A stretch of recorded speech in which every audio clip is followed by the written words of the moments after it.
Welcome to the Learning Pines YouTube. We hope this video helps. In this video, I will explain how to use the Airtable app.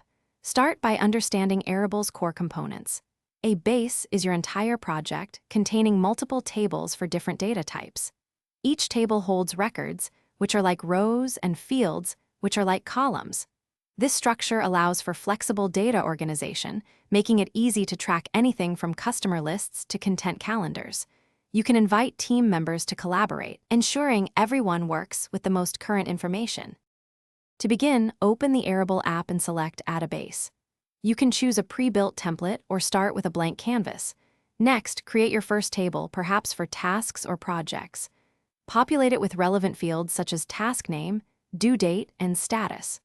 Remember, you can add many different field types, including checkboxes, single select options, and even attachments to capture all necessary details. Airtable offers powerful ways to visualize your data. Beyond the standard grid view, explore calendar, gallery, and Kanban views to suit your needs. You can filter records to see only open tasks or sort them by priority.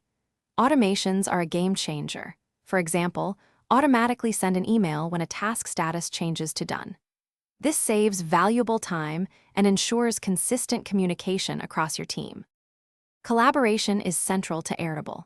Invite colleagues to your base and assign them editor, commenter, or read-only permissions. You can share specific views with external stakeholders without exposing your entire database. Embedding a view on a website or internal dashboard provides real-time updates. Use comments, and it mentions directly on records to discuss details and keep all communication centralized, fostering efficient teamwork. Thanks for watching.